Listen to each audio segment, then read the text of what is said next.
Good afternoon, everybody. Thanks for giving us some of your time here today. What we hope is to give you some good news and tell a story of optimism about our base. But before we get started, I do want to thank Veronica Hemeny. She's the mastermind behind all this. She's the one that made this happen. We recognize that this is important. It's important to keep everyone informed, and it wouldn't happen without people like Veronica. So Veronica, thank you very much for making this happen. Am I good? You're good. Okay, perfect. All right, for those of you who I don't know, I see a lot of familiar faces in the room, but there's definitely some I don't know. My name is Colonel Brian Laidlaw. I've had the privilege of being your installation commander here for about the last year and a half, to include October 10th, 2018. And as everybody knows, that was the day that Hurricane Michael made landfall on our beaches. So why are we here today? Why did we invite all of you in this group to come and talk to Colonel Layton and I? Are we kicking off some new phase of our recovery? Are we going to unveil some big new program or project? The answer to that question is no. The truth is, we are exactly where we predicted we were going to be when we set off on this journey 15 months ago. We are executing a strategy that began in the wee hours of the morning of October 11th, 2018. That was the day after the storm. That was when Colonel Hawkins, your Vice Wing Commander, and I sat down at a table with a blank piece of paper, and we set out to answer a question from COMAC, the commander of ACC. And that question was, how do you plan to rebuild your base? That set in motion a plan of recovery that we are in to this day. Specifically, we're in phase 4 of a 5-phase recovery of what we chalked up that morning after the storm. Through each tenet, through each of those 5 phases, a key tenet of our strategy was to do everything in our power to communicate, to over-communicate if we could, with you and your families. From the very beginning, we've been very open and honest that we don't have all of the answers to all of your questions, but we have remained committed and will remain committed to tell you what we do know when we know it. If you recall, for those of you who were there, this campaign of communication started in a very rudimentary way. In fact, it started the day of the storm when I sat down with a blank piece of paper and wrote handwritten notes. I gave those handwritten notes to our public affairs officer, who went and found a satellite phone, who called those messages out to a public affairs specialist outside the storm area, who would post that on our Facebook page. It was the best we could do, but it was important for us to communicate to all of you. For those who have been here, you recall that grew into a more developed campaign as we got connectivity back at the base. You may recall things like the Faces of Recovery or the letters from the commander. All of those were very conscientious efforts for us to communicate, for me to communicate directly to you and your families to tell you what we know when we know it. It's important that we remain committed to this communication strategy, because you know, as well as I do, that in the absence of communication, it is in our human nature to fill that void with whatever bits and pieces of information we have. Best case, that information is partially correct. Worst case, that information is patently false. People don't do this with hate in their hearts. It's just the way it is. It's in our human nature to seek information, which is why our strategy is to attempt for us to fill that void with all of the information that we have. Some of you probably still see this today in your work centers. I am fully aware that the rumor mill is running rampant. I had breakfast this morning, Chief Grabham and I had breakfast this morning with about 25 airmen from across the base, and it still amazes me that some of the truths that our airmen believe about our base and what it is we're trying to do. So there's no more appropriate a time for us to pause and make sure that between Colonel Layton and I, we are telling you what we know with where we are on the recovery. So this is the next step, the next predictable step in a very predictable phased recovery that we have remained committed to for the last 15 months. I do recognize that over the course of the hour and a half, or however long you choose to stay today, that some of you will unfortunately leave this briefing somewhat unsatisfied. The reality is Colonel Layton and I cannot address every single person's situation or every single unit's individual situation as much as we would love to do so. The truth is we just don't know exactly what it's going to look like for every single person. Hopefully, we answer most of your big questions as we go through the briefing. The questions that we don't answer in the briefing, we hope that we answer in the Q&A that we're committed to when we're done speaking. If you still leave with questions after our presentation, I would encourage you to go to your squadron commanders, go to your chiefs, and ask them the hard questions. If they can't answer it, every single one of them has a direct link to Colonel Layton and I am committed to getting you an answer. All right, so the goal for today is to share what we know about our plan for the base of the future. I'm going to start it off with a little bit of history of where we've been and why our Air Force chose to rebuild this base. Then I'm going to turn it over to Colonel Layton, the director of our Program Management Office, and he's going to explain how we are going to take this plan and turn it into reality over the next few years. As I said, we're 15 months into a multi-year rebuild process. I don't have to tell this group that it has not always been easy on all of us. But we are in a really good spot. If you take nothing else out of this briefing, know that we have the funding that we need to make it happen. We have the commitment from our national and our Air Force leaders to make it happen. And we have a plan that has remained incredibly consistent since the very beginning in order to make that happen. Despite what may appear to be varying degrees of progress in and around the base day in and day out, don't be fooled. This is what progress looks like. We are exactly where we intended to be at this point in time in our recovery. If anything, we're going a little bit faster than a lot of people thought we possibly could. All right, by the numbers, here's the other big takeaway for where are we in this recovery. Every day, we, you, all of us, are doing 90% of the missions we were doing on this base prior to the storm. We're doing 90% of those missions with only 80% of the people that we had when the storm hit. We're doing 90% of the missions with 80% of the people, but we're doing it in only 50% of our facilities, because that's all that survived the storm. So yes, there will be tough roads ahead, and we'll talk about some of those as we go through today. But compared to where this group has been for the last 15 months, I don't think it's anything that we can't overcome. What I would ask is, as we go through this briefing, as I talk and as Colonel Layton talks, try to keep an open mind. Focus not on the day-to-day challenges of what makes life at Tyndall what it is today. Instead, focus on where we're going to be 3 to 5 years from now. More importantly, focus on what you are going to do to help us get to making that plan a reality. The truth is, we need every single one of you to make it a reality. Okay, so I'm going to start it off with a little bit of history. Chance, can you please cue the first video? The last two weather reports we have, this is going to be a strong Cat 4, maybe a Cat 5, and Tyndall is the bullseye. We heard the roof start to tear away, some really loud metal ripping sounds, and a couple rip, and then we heard the whole thing go. When you walked outside, people weren't really saying a lot. What are you going to say? I mean, it was surreal. You could tell that the damage was significant. I think you can probably say in some cases the damage was catastrophic.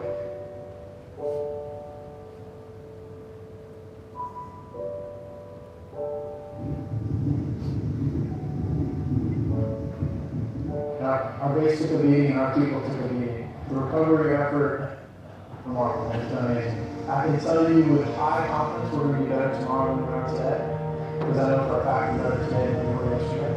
And I couldn't be more proud of the thousands of airmen who have been down here today, who have been able to push so much in so little time.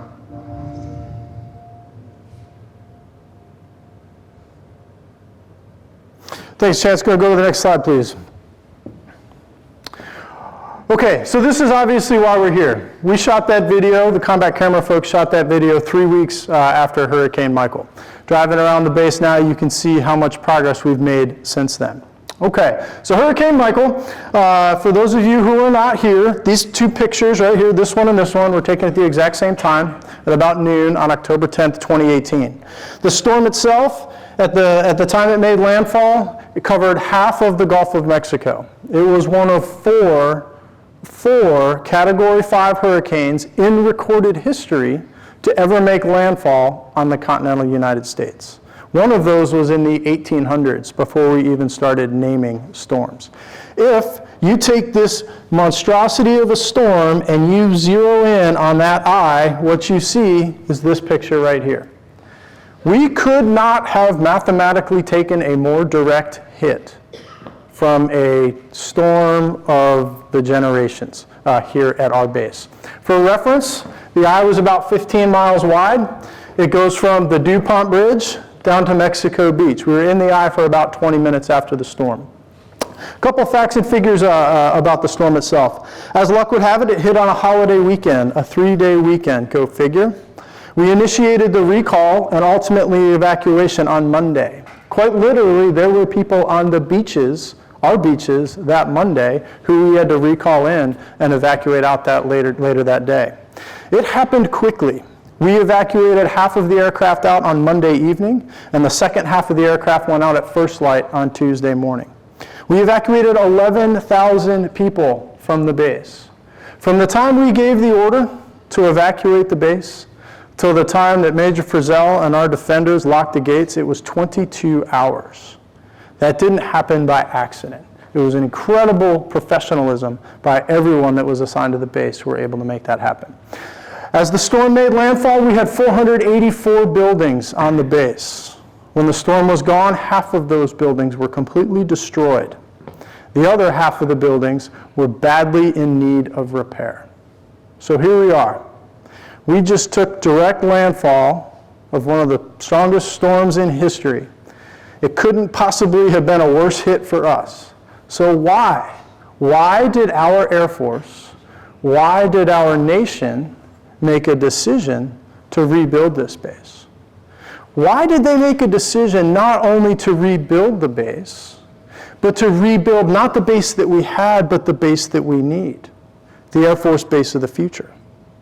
To really fully understand the answers to those questions, you have to understand what it is we do at Tyndall and what are the things that make Tyndall unique and a strategically advantageous base for our force. Chance, go to the next slide, please. This is Tyndall Air Force Base. So for those who are here, you know that in the days and weeks following the storm, rebuilding Tyndall Air Force Base was not a foregone conclusion. There were some that wanted to compare us to Homestead Air Force Base.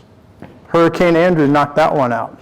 We as an Air Force did walk away from that as an active duty base. It's still a reserve base. Difference was that one was already on the BRAC list before the hurricane hit.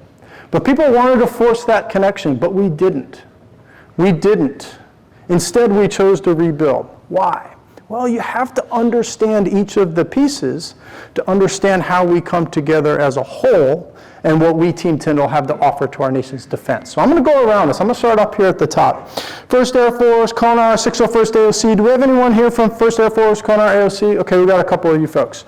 For those of you who do not know, these men and women provide 24 hours a day, 7 days a week, 365 days a year, homeland defense coverage, not for this area, not for Florida, but for the entire continental United States, the U.S. Virgin Islands, and Puerto Rico. They are the men and women who are always on the watch for threats to our national security, threats to our homeland. It's here, not somewhere else. It's across the base. It's in the Air Operations Center that you see across the base. Critical mission to what we do. Not super easy to pick that operation up and move it elsewhere. So then Secretary Wilson at the time said, yeah, you know what, you're right. General Williams, who was the commander of 1st Air Force at the time, get that operation going as quickly as possible. They retook the watch, I think it was the 3rd week of December, December 21st, if I'm not mistaken, just 2 months after the storm. They were back doing the watch here in our base because our nation needed them to. Okay, the WEG, 53rd WEG, Weapons Evaluation Group. Anybody from the WEG?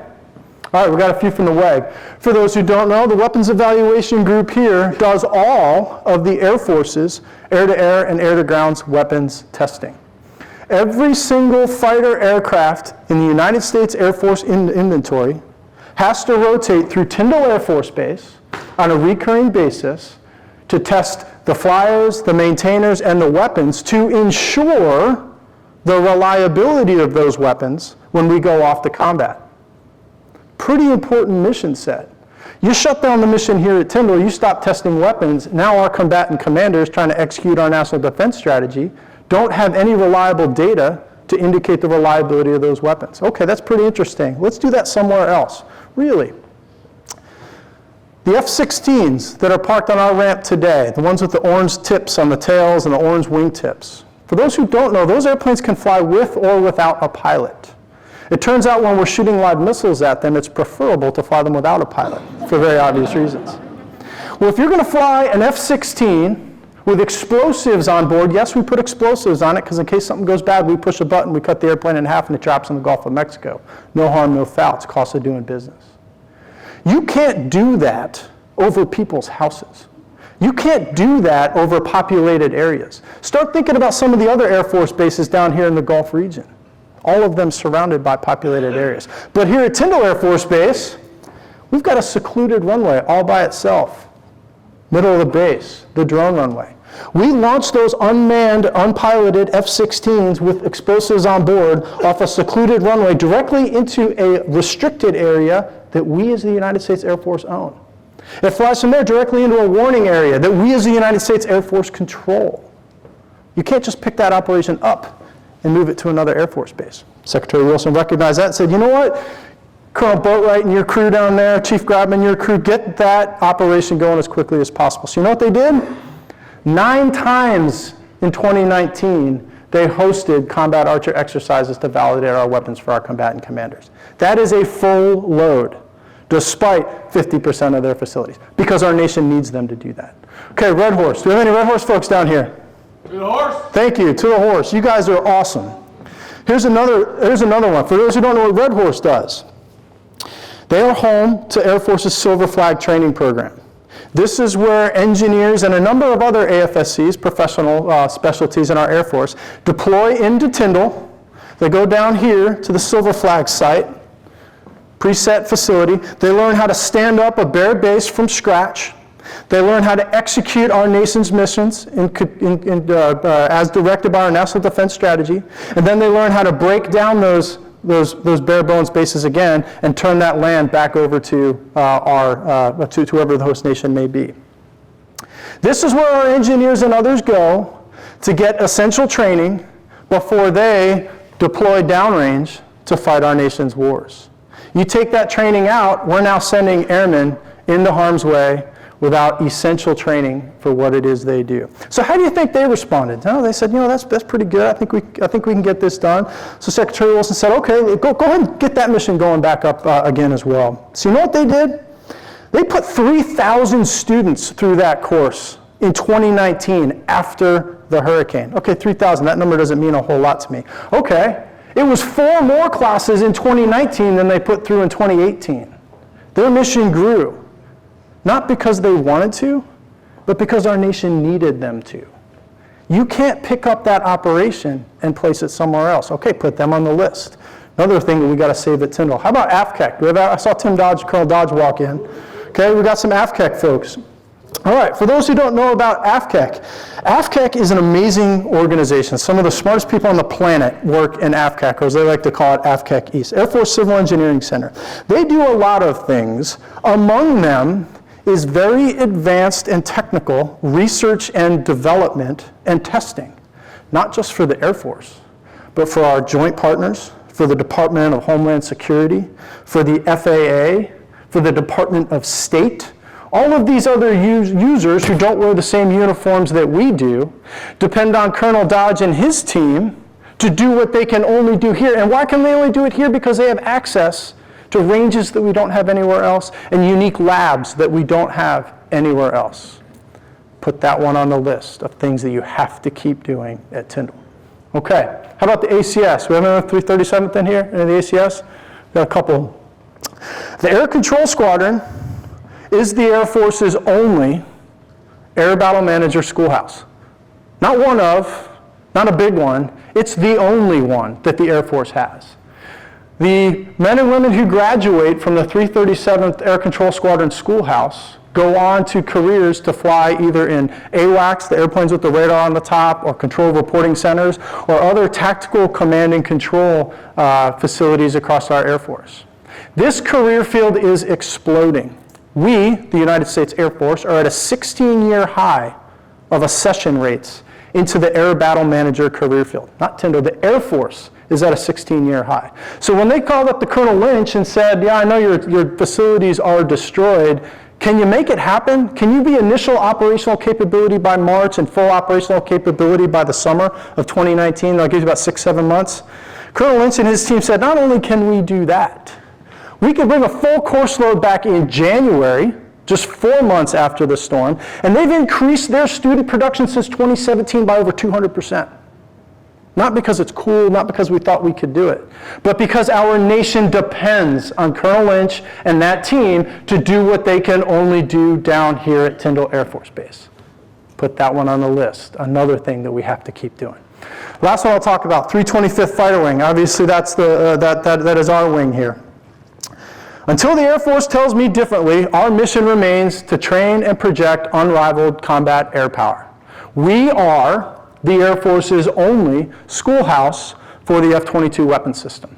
If you are a pilot, a maintainer, or an intelligence professional associated with the F-22, you must go through the training course that we provide here at Tyndall.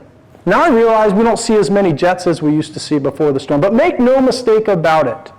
It requires every single facility that we have temporary access to at Eglin and every single facility that we were able to save here at Tyndall in order to continue to deliver the F-22 product to the CAF. Like all of those other mission sets, Secretary Wilson didn't cut us any slack after the storm. Our student production since the hurricane has increased despite the fact that we have people driving back and forth almost every day between each of those two bases. Not because we thought we could or we're trying to prove something. We do that because our nation depends on us to do it. Nobody else can pick up that mission.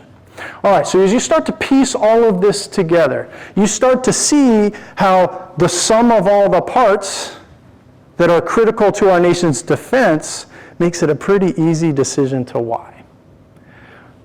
That's why we would potentially rebuild that which we had on October 10th, 2018, but that's not what we're doing. We're rebuilding not the base that we had, but the base that we need for the future. Why? Because even though we do all of these things today, we still have potential to do more in the future. Let me show you an example. What you are looking at right here, this peninsula, this is Tyndall Air Force Base. It's 29,000 acres of federal property. It's surrounded by 129 miles of coastline. Of those 29,000 acres, 70% of them are uninhabited. We maintain them in their natural state. What does that mean to us? That is a physical protection from this thing called encroachment. Encroachment is a problem we don't have. Encroachment is a problem that other bases have when you try to do military operations too close to civilian operations right outside your gate, and it creates friction and problems for everybody. We have got 29,000 acres worth of protection from that friction that we don't have. In addition to that, we're surrounded on 3 sides by water. So yes, we can do all these missions today, but imagine what we can do in the future. We can launch QF-16s with explosives on them. We can let the Red Horse folks go down there and blow up runways to see how fast they can repair them. Why can we do that? Because of the property that we have. Other bases don't have that. And it's not just our base. It's access to some of the greatest ranges, training ranges, anywhere in the Department of Defense. Chance, go to my next slide, please. Here is our training airspace. For those who don't know, we have the ability to connect our training airspace from the shores, the beaches of Tyndall Air Force Base, here, all the way to Key West when we need it. And it's not just us that uses it. The Navy does this too. This is where we do long-range weapons testing. All of this area, which is about half of the Gulf of Mexico, is protected east of the military mission line by a congressional moratorium against development in these waters, things like oil rigs and others that would present an encroachment problem that we don't have at Tyndall Air Force Base. Here's another thing that this does. We'll have to zoom in, it's so big you have to zoom in to see it. Tyndall sits at the star. I mentioned earlier that every single fighter in the Air Force inventory rotates through Tyndall on a recurring basis in order to test out its weapon systems. That's called Combat Archer. Well, twice a year we do something special.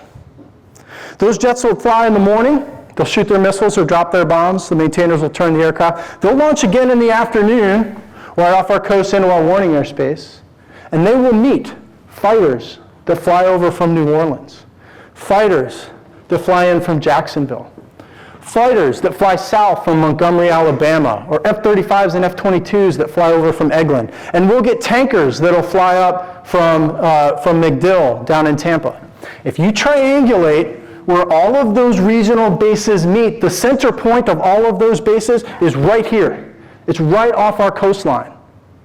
We are able to do exercises with 60 to 70 aircraft in the airspace at the same time, doing the most combat-relevant training that our Air Force has to offer. We're able to do that because of our geography, because of our proximity to these ranges, and because of those other missions that we are already doing at our base. So you start to piece all this together. Now you can see why Secretary Wilson, previous Secretary of the Air Force, told us to rebuild not the base that we had, but the base that we need for the future. Chance, go to my last slide, please. All right, what you're looking at here is Tyndall's potential. This is basically our story before I turn it over to Colonel Layton. Big picture, the Air Force has made a decision to trade 72 aircraft we had when the storm hit. That was 55 F-22s and 17 T-38s, if you're doing the math. We're going to trade that for 72 newer F-35s. In addition, the Air Force remains the preferred alternative to bed down 24 MQ-9 aircraft on about the same timeline. These two aircraft are going to be workhorses in our United States Air Force long after any one of us are still in our Air Force. That is the Air Force base of the future. We don't know what missions those airplanes will be doing 20, 30, 40 years from now. But we do know that this base has the ability to grow and continue to satisfy those missions because of the uniqueness that we have. This is not just an Air Force recovery. I would be remiss if I did not include the contributions of the community in which we live. What you're looking at right, this is Tom Neubauer. You may have seen that sign or that name on the red, white, and blue signs that are all over our town. Incredibly influential man, very powerful, 100% patriot, supportive of what we do. What you may not be able to see because the picture's too small is right here. This community, not this base, this community won a huge award last year. The Association of Defense Communities, ADC, named Bay County, not Tyndall Air Force Base, not NAS Panama City, named Bay County one of 5 members of its class of 2019 of Great American Defense Communities. You're like, oh, big whoop, no big deal. This is a really big deal. Other communities that win this level of award, San Antonio, Texas, where you're talking big cities, multiple bases. Bay County, our community, won this award last year for the support that they give us. Okay, as an example, it was our local community that kicked off this little thing down here. It's called a JLUS, Joint Land Use Study. Just to give you an idea of how proactive and how supportive our community is. In the wake of the storm, our county commissioners went to DC and lobbied the Office of Economic Adjustment, who does the JLUS, Joint Land Use Studies.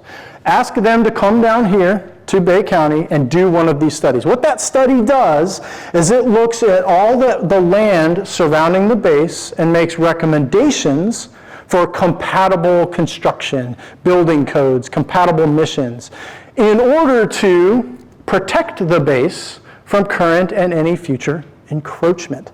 We don't have an encroachment problem. But our county commissioners recognize that we're about to do a whole lot of construction in this area. They wanted to get out in front of that, get this JLUS study complete so that they can adopt local building codes and local laws to protect this base not only today but way out into the future. I had nothing to do with that. That was your local community trying to protect us. And it's not just the local community, it's also the state of Florida. I don't want to steal Colonel Layton's thunder, but he's going to tell you about a project that the state of Florida is going to do to build an overpass across Highway 98. For those of you who work on the north side of the base, who try to get food for lunch, I don't need to tell you how big of a deal this is going to be for all of you. All right. 90% of the missions we were doing prior to the storm, with 80% of the people in 50% of the facilities. That's a great talking point. But what does that mean to each and every one of you? It means that we, your base's leadership, is asking you to get your incredibly important mission done in less than optimum conditions. And you will be, unfortunately, until we get this rebuild complete. It requires tremendous sacrifice out of each and every one of you to keep in place these temporary Band-Aid fixes to keep getting that mission done until we can get to our long-term solution. Colonel Layton is going to tell you how we plan to transition from these temporary short-term Band-Aid fixes to our long-term permanent solutions. What we're going to do is we're going to kick it off with a video that will serve to show you our plan to transition from these short-term fixes to our permanent solutions. So Chance, please kick off that video.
All right. You guys hear me okay? All right. I love that video. Cool video, right? Yeah. So I imagine you were wondering how in the world we were going to get from the base that we saw in Colonel Laidlaw's video earlier, partially destroyed by a hurricane, to something like this. So I'm going to do my best today to illuminate that path for you a little bit, but just understand, as Colonel Laidlaw mentioned, that we don't have all the information, but we'll give you the best information that we have today. So I'm Colonel Travis Layton. I'm the director of the Tyndall Program Management Office here, representing Brigadier General Patrice Melanson, who is our executive director, who works out of San Antonio. You probably already know that the Tyndall Program Management Office is an organization that is unique and was created here at Tyndall Air Force Base to help integrate the internal and external stakeholders to do the reconstruction at Tyndall, who are also, in plain terms, really here to help Colonel Laidlaw and help you all be successful at what is truly a very, very complex set of tasks. Some of those tasks are here. Of course, the tasks include rebuilding Tyndall Air Force Base, but they also include creating the base of the future, as Colonel Laidlaw mentioned, that the base that you want, not the base, or the base that you need, not the base that you had. But also, we are here to make sure that all of the missions that Colonel Laidlaw talked about that are so vital to our national security continue through that rebuild. And oh, by the way, we're here to help you be successful in bedding down those 3 squadrons of F-35s, first aircraft arriving in September of 2023. So it's no small task. It's a multi-year effort, a multi-billion-dollar effort. Now officially, we are a funded multi-billion-dollar effort.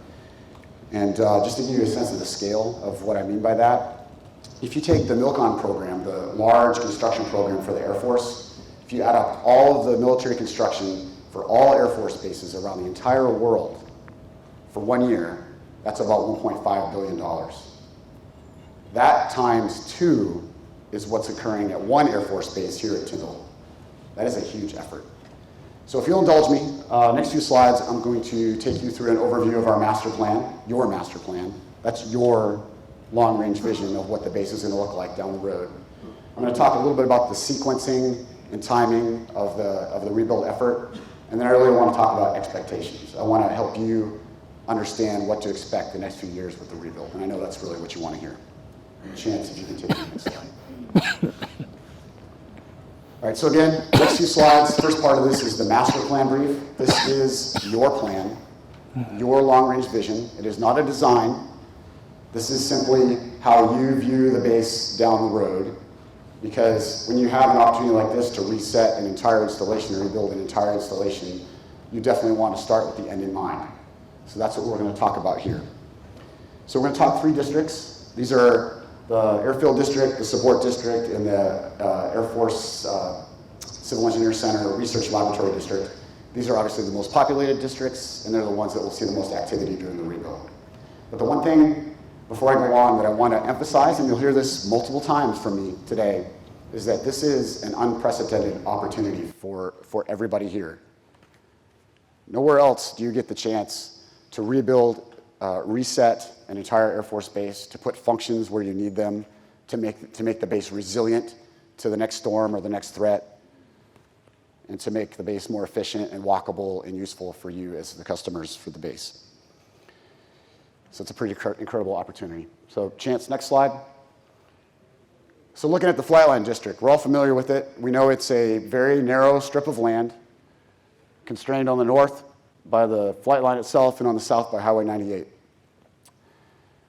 So just to orient you, the next couple of slides, the white facilities are those facilities that will exist through the rebuild.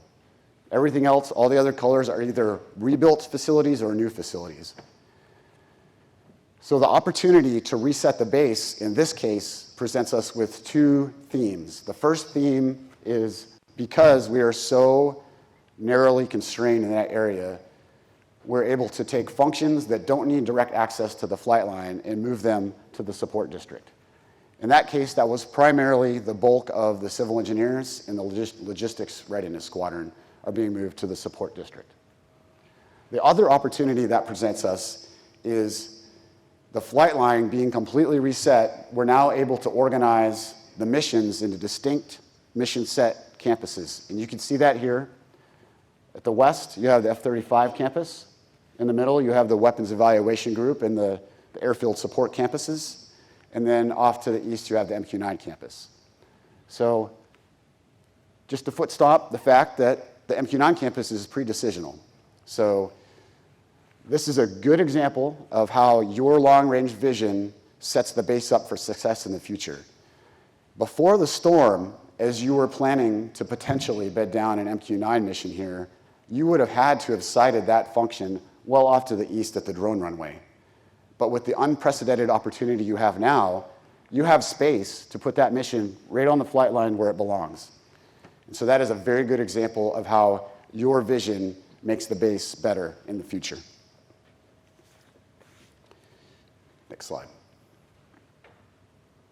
And the support district. The support district is going to remain the community, family, an administrative hub that it was before the storm.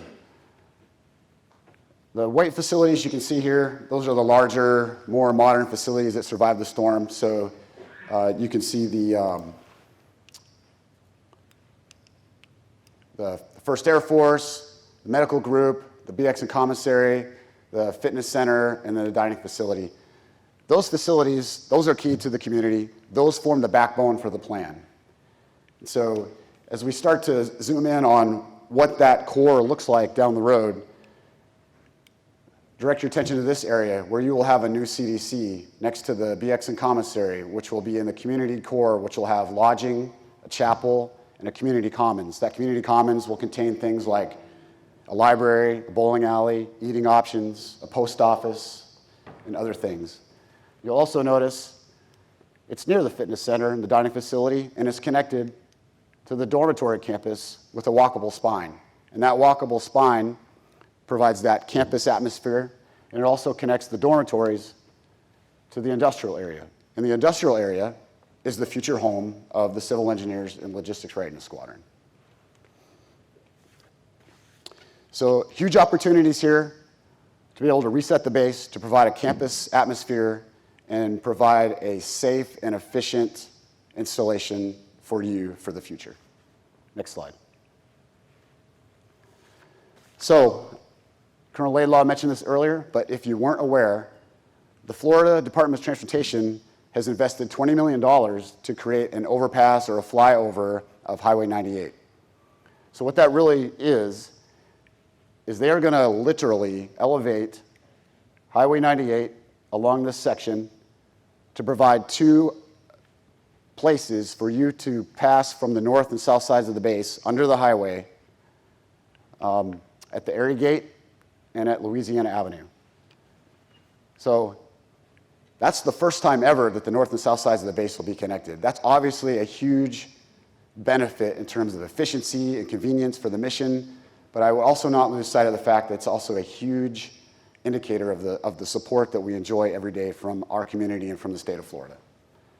So that project we anticipate to be done sometime in early 2022, which is very tightly aligns with our intended start for a lot of the major construction. And so that is sequenced with what we have going on in the base. Next slide. Okay, third district is the Air Force Civil Engineers Center Laboratories. So these are some research and development labs that were located in the Crooked Island District 9400 area. It's an area along the coast that was a very low-lying area. During the storm, experienced some significant storm surge. And so, again, the opportunity presents itself to provide a more resilient, better location for these facilities, which are now going to be located along 98, north of 98, near the turnoff to Silver Flag. Also, the opportunity to consolidate from 20 legacy facilities into 10 modern facilities, which provide better support for that function and capability to expand in the future. Next slide.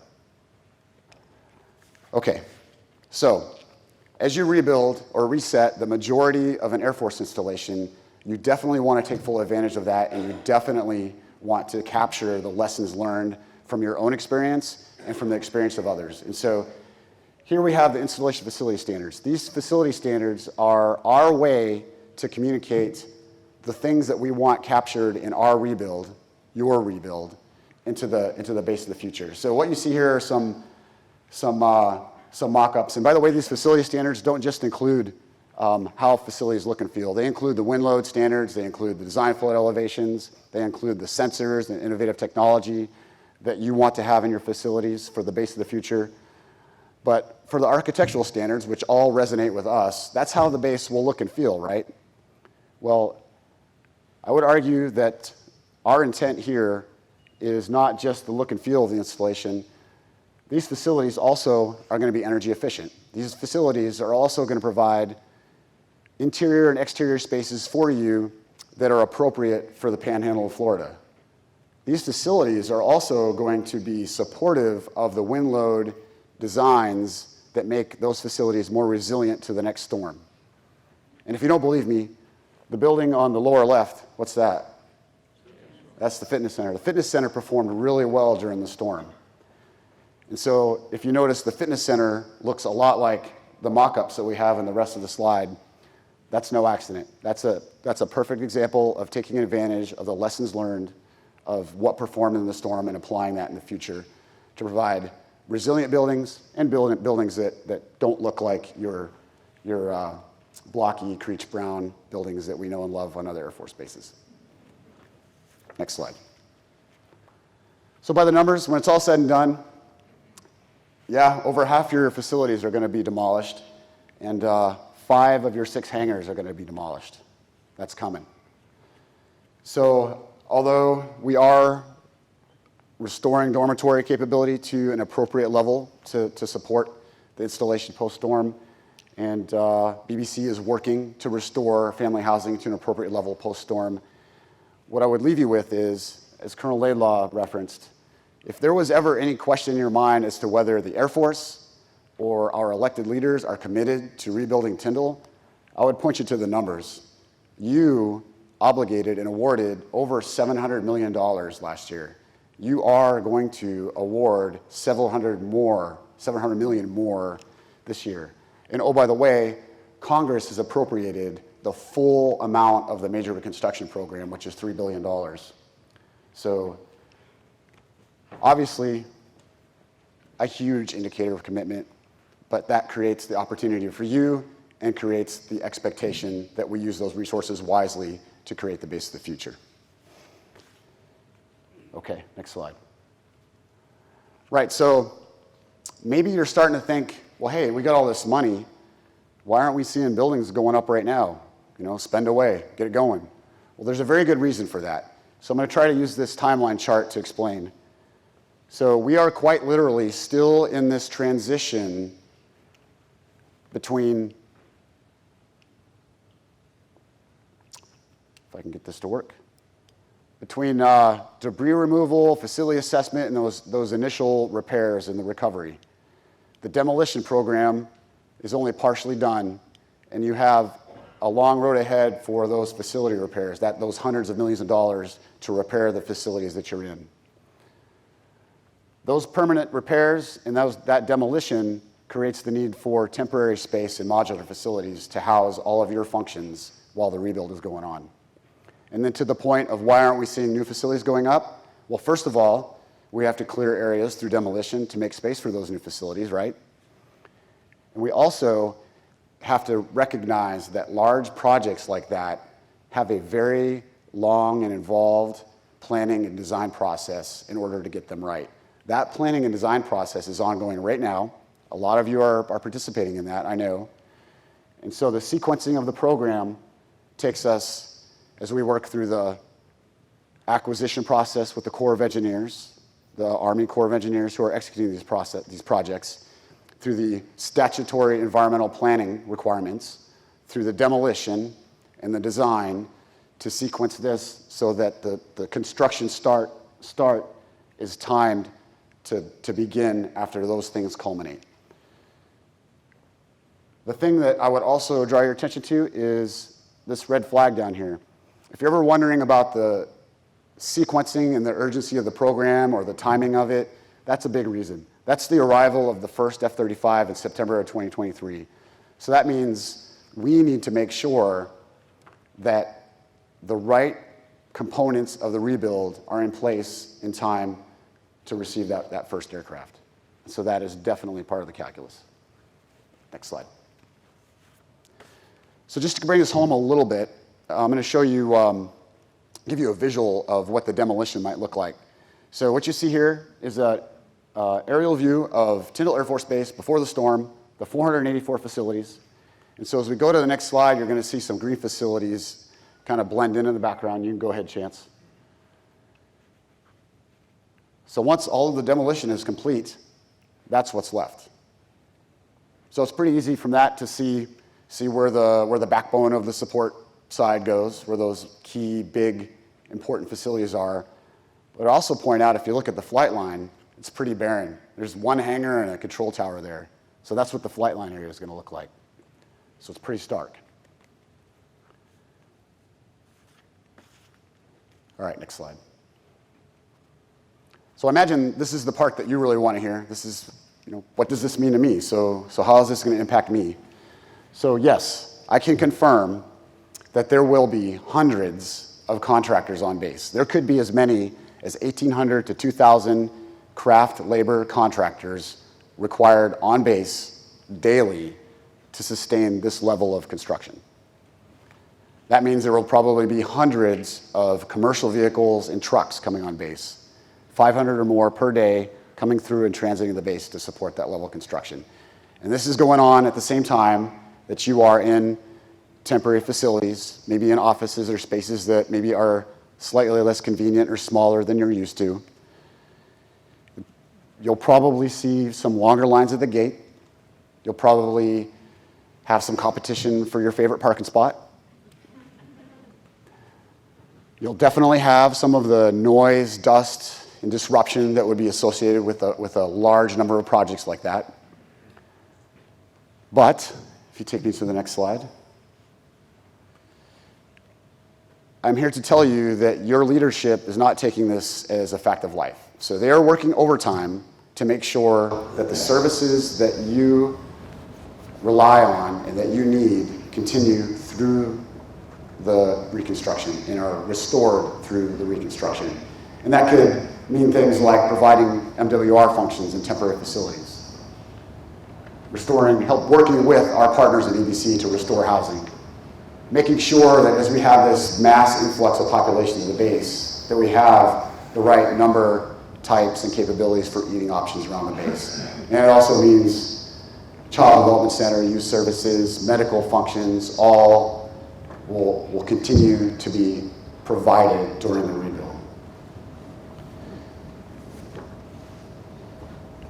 When I say all that, my mind goes to some friends of ours whose house was damaged during the hurricane. We live in Panama City, and we see a lot of that.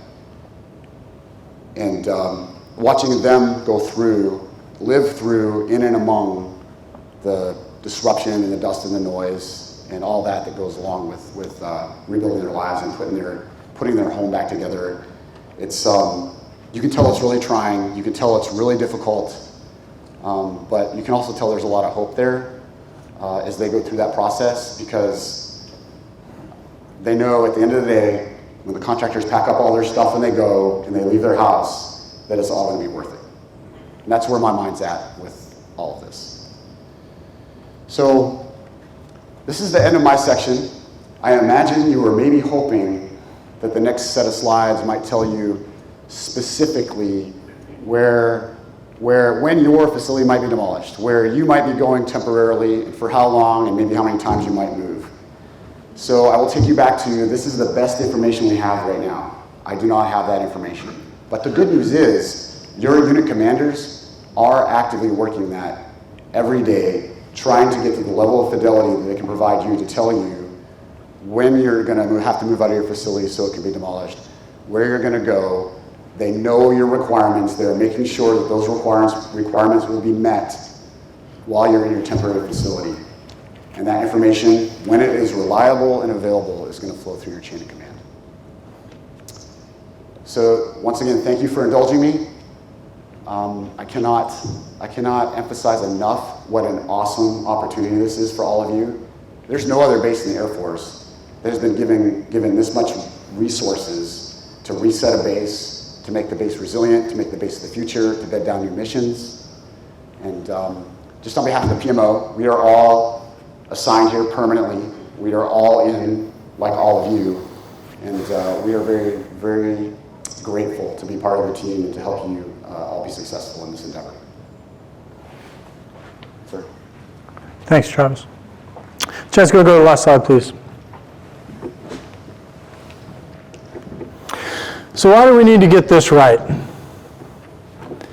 It starts with the picture you have up here. December 7th, 1941. Yes, that was Pearl Harbor Day. That was the day that the first class of students crossed last year. But the good news is those facilities worked. Despite the fact that they were designed for a completely different purpose, they worked. Those facilities worked because those airmen did their jobs. The truth, by the numbers, is that what we build here over the next couple of years are going to stand for the next 80 to 100 years. The facilities that we build now are going to house missions and protect resources that our Air Force hasn't even invented yet, 80 to 100 years from now. We need to do our job like our predecessors did their job, and we need to do it right. Like Colonel Layton said so well, our installation facility standards did not happen by accident. We took everything we could learn from this terrible hurricane that has created so many headaches for all of us, and we applied to that the most cutting-edge, modern best practices from our construction compatriots, and we built a plan that will be flexible enough to be relevant to our Air Force 80 to 100 years from now. As Colonel Layton did, I couldn't agree, said, and I can't say it any better, we cannot overstate how unprecedented this opportunity is. Just look at the slide back behind me. Those are some of the people, some of the leaders who have come to our base since the hurricane. The President of the United States, the Vice President, the Secretary of the Air Force, the Undersecretary of the Air Force who became the Secretary of the Air Force, the Chief of Staff of the Air Force, the Chief Master Sergeant of the Air Force. I could go on, but I ran out of room on the slide. These leaders not only came to see our base, but these leaders came to embrace our vision to build not the base that we had, but the base that we need. And perhaps more importantly than just embracing our vision, they went and secured us the resources that we need to make that vision a reality. And that's what Colonel Layton talked about. But make no mistake about it. Those leaders that you see standing back behind me are watching us, all of us. And they should be.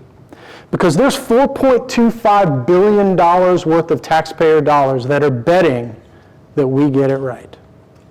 We owe it to our taxpayers to do that. So we're in a unique spot right now, and this is reality. We have about 4,000 airmen assigned to Tyndall Air Force Base right now. We had about 5,000 when the storm hit. And predominantly of those 4,000 people, we fall into two categories. In one category are the airmen and families who were here when the storm hit and made a conscious decision to stay so that they could fix what Mother Nature took from all of us.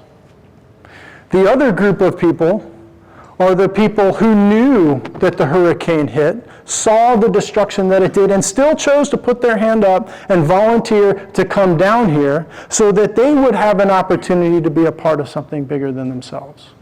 You put those two groups of people together and we've got 4,000 of the most motivated airmen anywhere in our Air Force.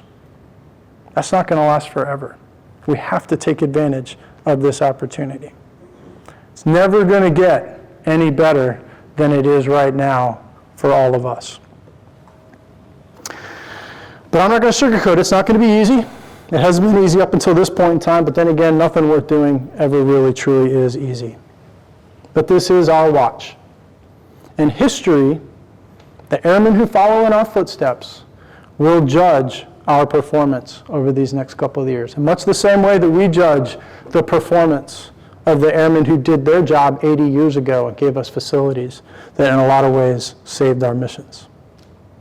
So I don't know how history is going to judge all of us, but I will tell you that I am extremely proud of all of you, and I am extremely proud of all of your families. And it truly is the privilege of my career to serve alongside this very special group of 4,000 people. Colonel Layton said it best. He said he's all in. In case you can't pick on it, I'm all in. Are you all in? Are you going to be a part of this team? The opportunity is right in front of us. Thank you all for coming here today. We're going to use the remainder of our time to answer any questions that you may have for Colonel Layton or I. Thank you very much.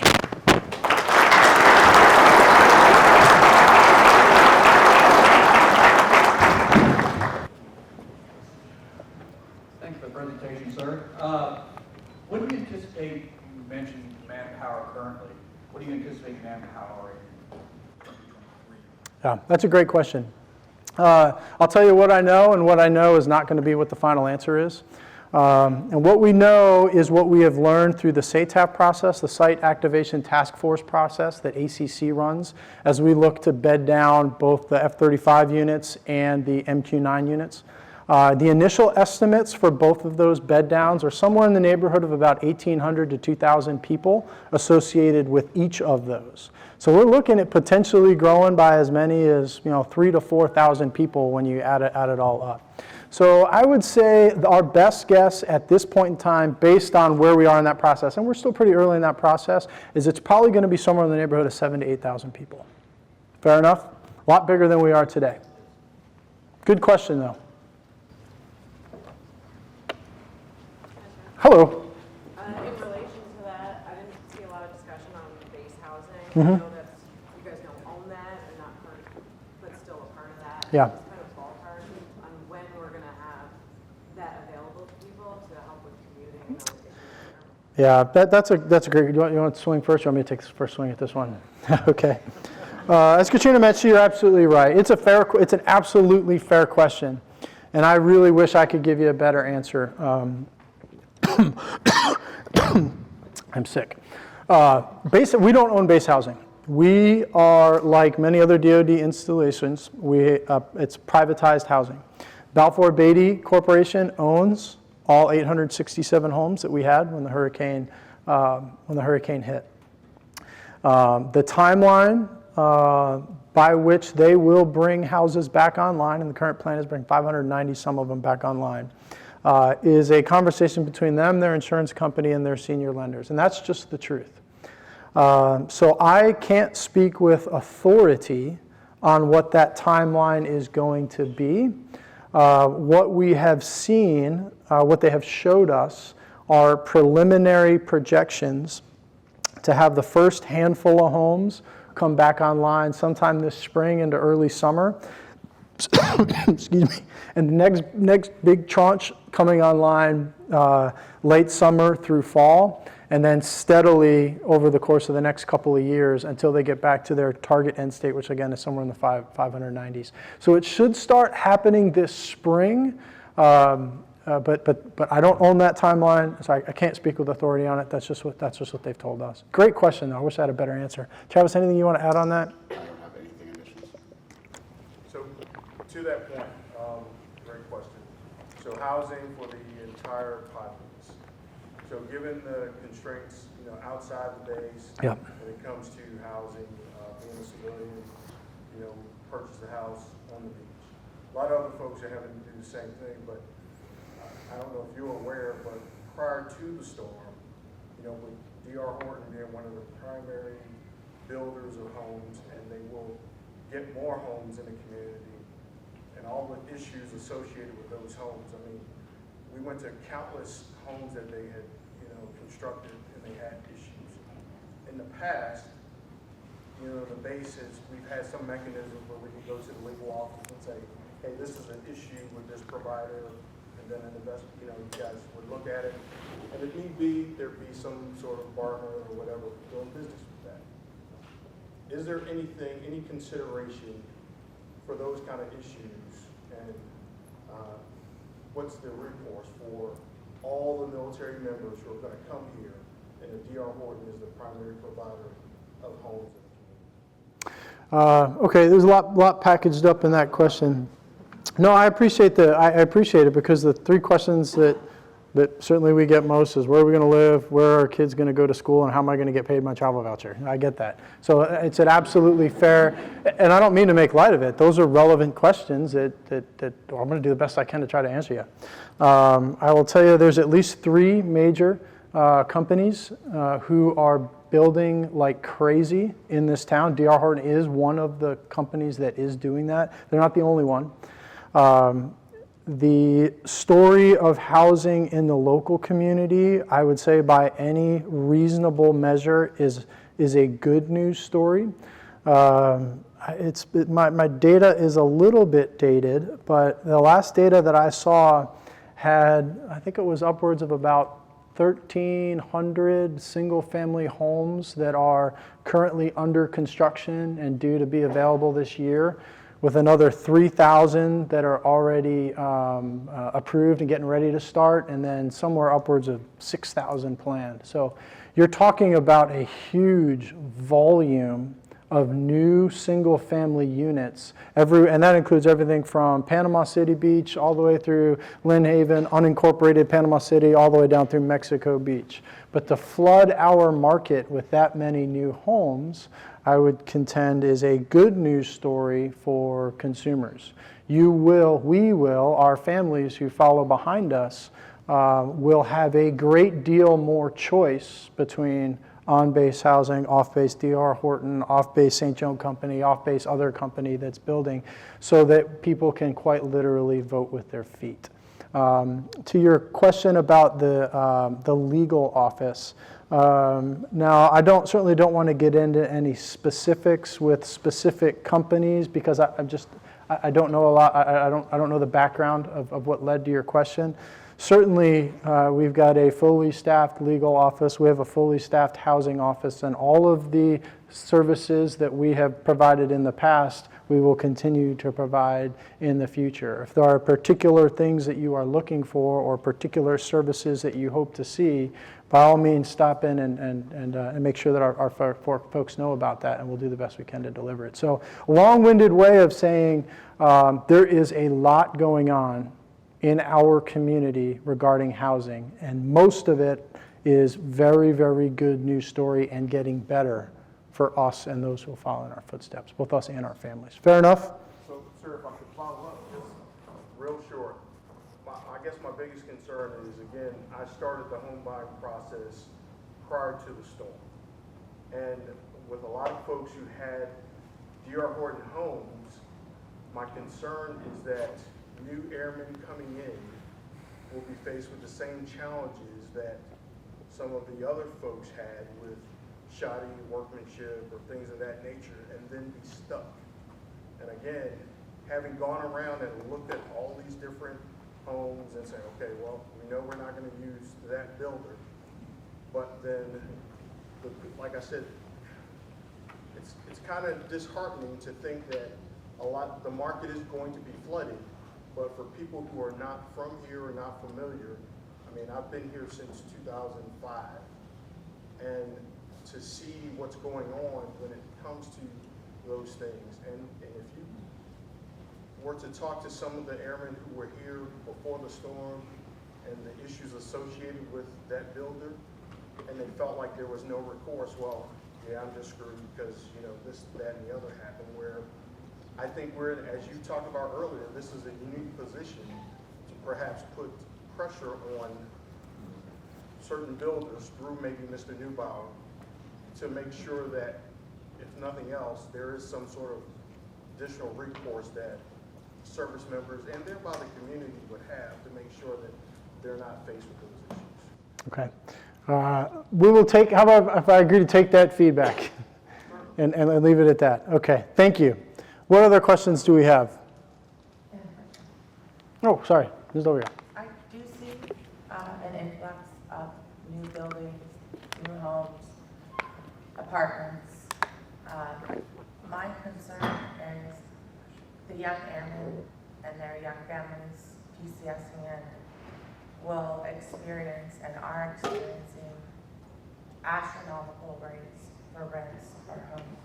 And I know that amount they're being just set above our heads. Is there something you can do at the local rate to protect them or to allow them to live in a home that's affordable? Yeah, so I appreciate that question. Careful about how I answer this. So I would say I hear that criticism a lot, and both Chief Grabham and I have gone to great lengths to try to put some truth data to that. I'll give you an example. Again, I haven't talked to all 4,000 airmen. I get that. But we do breakfasts once a month or so. In fact, we're doing this morning. And I asked that question to the 25 airmen who were there. I said, is anyone, I said, and of the 25 there, 3 lived in the dorms, all the rest lived downtown. And I said, how many of you are paying over BAH for your housing? You know how many hands went up? 0. And I said, how many of you are living in what you would consider substandard housing to make it affordable? You know how many hands went up? 0. So what I think, and again, this is what because I asked this question at every single one of these breakfasts, and I've been doing it for the last 12 months. And so far, when I've asked those questions, one person has raised their hand. And the one person who raised their hand was living in a neighborhood that I can't afford. It's just the truth. That's the data. So I don't mean to suggest that the problem is not out there. I acknowledge that it is. I think that the market has changed significantly since this time last year in a way that is very beneficial to our airmen. To your question about BAH rates, we have done all that we can, which is request for OSD to come down here and do analysis, which they've done 2 years in a row for us. Both years have resulted in increases in BAH rates. I will tell you that statistically speaking, if you look at the data, the demographics for our airmen who were most disadvantaged in the category that you were talking about are our tech sergeants. And it wasn't just us, it was us in the Navy base. But it took us getting the analytics and the real data and the real people to do that. And you know which rank had the biggest jump in 2020 BAH rates from OSD? The tech sergeants. So yeah, exactly. It was a 20% increase. So I say that it's kind of a long-winded way of saying I agree with you. I am very tuned in to that challenge. And what we are our strategy is to try to get very specific data from the airmen who need it the most, who need the help the most, by asking them, having their commanders ask them. And then when we identify who the people are that need the help, then we engage with OSD, and sure enough, they get the BAH. So we're trying, but we have to be careful to make decisions objectively, unemotionally, and based on the data. And just to follow up, my greater concern is the young A1Cs coming in the next year and the next year as these 1-bedroom, 2-bedroom apartments are going for $2,500 a month. So they will start to rise, the home prices, the rents, as people in the community who are living in trailers, who are living with family, take up those homes. Yeah. So I fear that, if our protection of our future airmen isn't met, they're going to either fight not to come here or be in straits. So it's a fair question, but again, you've got to boil it down to the data. So the numbers that I gave before were single-family homes. I didn't even touch the data on the number of multifamily establishments, apartment complexes, and the number of those that are coming on this line are astronomical. You talked about A1Cs. A1Cs that are unmarried land where? In our dorms, right? Our dorms are not at full capacity. Yeah, so we have, and I say that not to minimize the question, because you're right. You are absolutely right, and I agree with you wholeheartedly. But when we boil it down to the data and we look at those A1Cs, the question that we have to ask is, do we have the ability to bed them down on base? Yes, we do, and if we don't, we'll find a way to get that capacity. Families. It's right. So the families who are downtown, now I look at the data and the quite literally thousands of apartments that are coming back online all this year. I mean, I haven't heard of a single A1C paying $2,500 a month. We're competing for resources with the rest of the gen pop. So we still have to our point, I think we still have to be measured and even as we look at data, to understand still the human factor associated with that. I agree. And making sure that our airmen are informed, because like I said, whether you know it or not, one facility that used to be a project facility, after the storm, now all of those places have been, in this one particular facility, Foxwood, is now called a luxury apartment for $1,800. However, the community around it hasn't changed. So, okay, so the way I'll answer, I don't want to dwell on this because I know there's a lot of other questions, but one thing I'll wrap it up with to hopefully let you both sleep a little bit better at night is right now we're under non-concurrent travel restriction. That means every single airman who wants to bring a family to our base has to do paperwork that I, as the installation commander, have to sign. And there are multiple questions on there, but the two that I may pay the most attention to and read every single one of them and have for the last 15 months is, do you have housing secure and do you have a child care plan secure? We don't let them come to this base until they communicate to us what their housing plan is and what their child care plan is. So I'm not saying that there's not challenges out there, but we need to be careful that we don't turn into Chicken Littles on this and try to create a problem that's not actually there. Fair? Okay. All right, next question. Sir? Hello, sir. Is there any updates on Tyndall Elementary School? Yeah. Great question. That's another good news story, actually.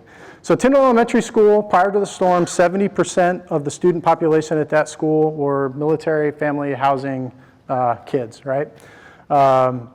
A lot of the teachers that were at Tyndall Elementary School were teachers that lived in base housing, military dependents. Bill Husfeld, superintendent of schools in Bay County, called me a couple weeks before we opened it up and said, I can't open my school because all your teachers are still evacuated. And I said, that's interesting. I can't bring all the people back to work because your schools aren't open. We got nowhere to put our kids. Well, we got a win-win situation here. So not unintentionally, we opened Tyndall Elementary School on 10 December, the same day that we opened the gates so that everybody wins. Okay, fast forward now, we're 13 months removed from reopening that school. The school remains open, and it has historically been a very good school by all of the standards of measure that Bay County uses. So they're going to not only keep the school, but they are going to grow the school from a K through 5, which it is today, to a K through 8 over the course of the next 3 years. Starting with the 2020 school year, so this fall, it's going to be K through 6. The year after that, K through 7. The year after that, K through 8. They are changing the name from Tyndall Elementary to Tyndall Academy. Is that what it is? Thanks, Duff. To Tyndall Academy. So again, a very good news story of how we work with our local community to deliver what people need. Good question. Did I scratch the itch on that one? Yes, sir. That, and is it going to stay in the same place? Or they Oh, location? expand there in that same location? I don't think we have any plans of moving the elementary school, do we? Mike? Plan to expand, but on that same piece of property, right? Yeah, that's what I thought. And they're expanding to that, To say that one more time, Duff? building out to the back. To the back. Okay, perfect. Good? Yes, sir. Okay. Ma'am? You had mentioned something about the tenant units and our aircraft being temporarily transferred over to Eglin, other bases.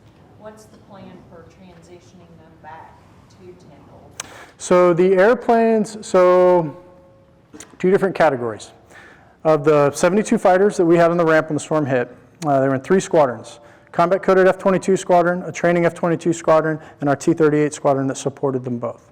The combat coded F-22s have already repositioned to operational units in Hawaii, Alaska, and Virginia. Those jets are not, they are where they're going to be. That was an effort to go from 21 to 24 PAA to increase readiness numbers.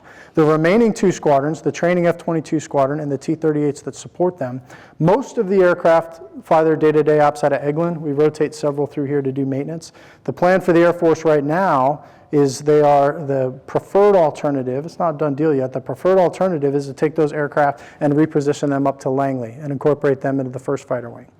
So what we've done is we've taken the 72 aircraft that we had, found homes for everything, give us the chance to rebuild the flight line that Colonel Layton said, and then welcome in 72 brand spanking new fighters in September of 2023. That's the Air Force's plan right now. Good? Okay. Ma'am. Sir, is there any expansion possibilities for the Med Group to include additional services here at Tyndall versus us having to go to Eglin? Chicken Bone, you want to take that one? Colonel Laird's the Med Group commander. So I was waiting on that question. If you think rebuilding the base of the future is complex, just ask the Air Force Medical Service on how they're going to get after the Secretary of Defense's goal to create more lethality by taking some medics out of the mix across the Air Force. So timing-wise, it's not good for our Air Force medics in that we're having to give up manpower authorizations. The Navy has given up medical manpower authorizations, as well as the Army, to meet the Secretary of Defense's challenge to have greater lethality in our force. There's other AFSCs, specialties that are also going to give up. But what does that equate to for your medical care?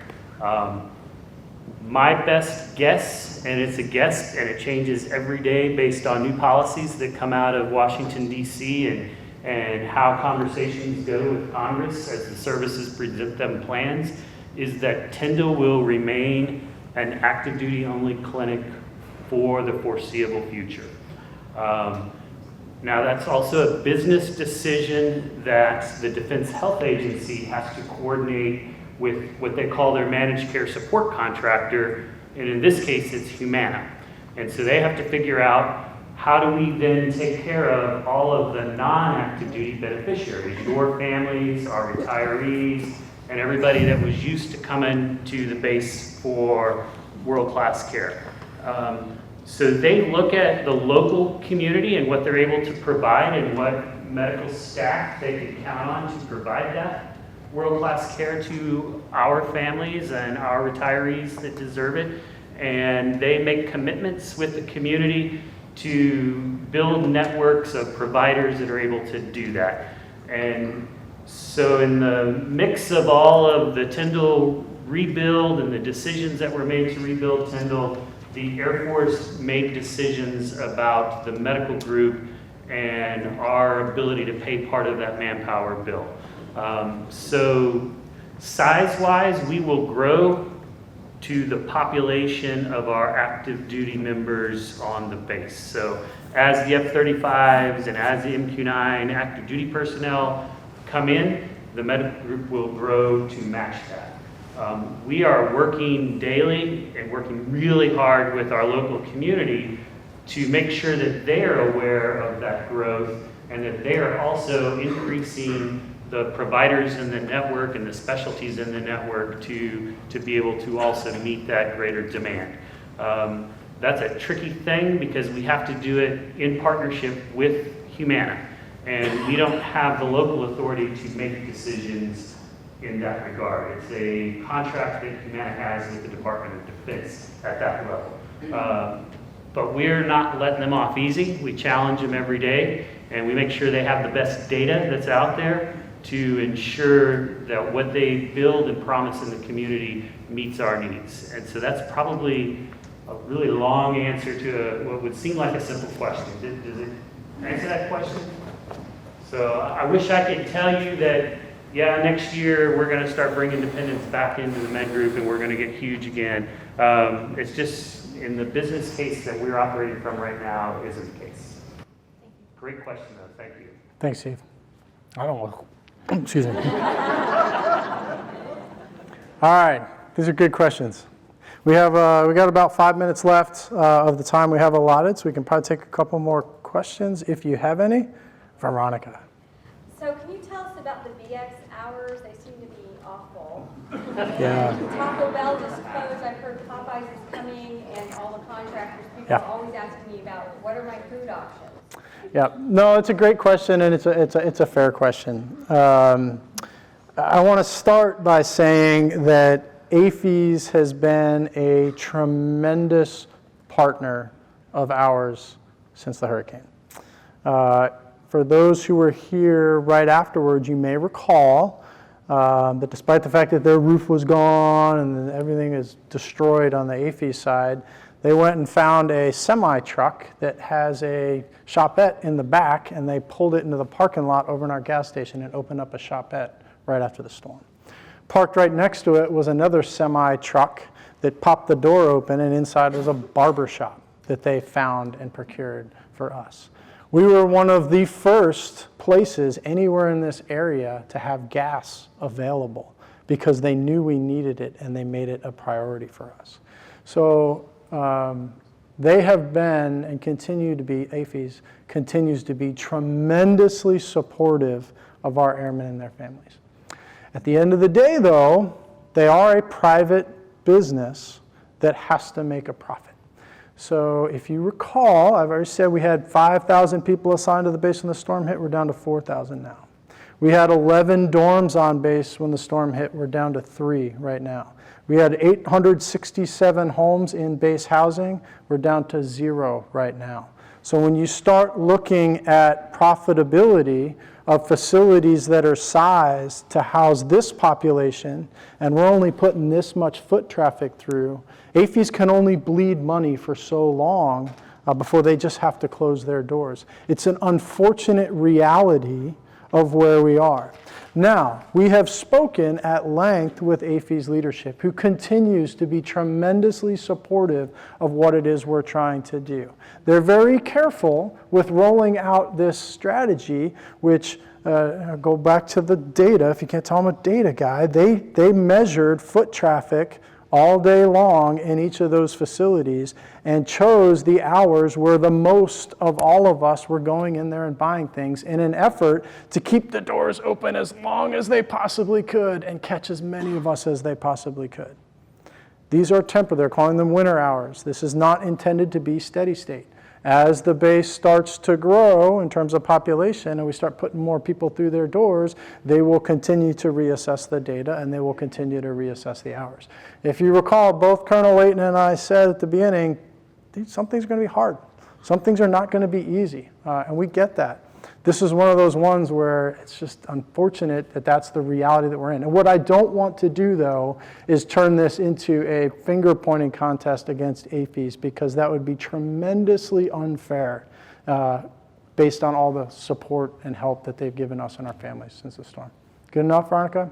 Yes, sir. Okay. Oh, sir, how you doing? Good.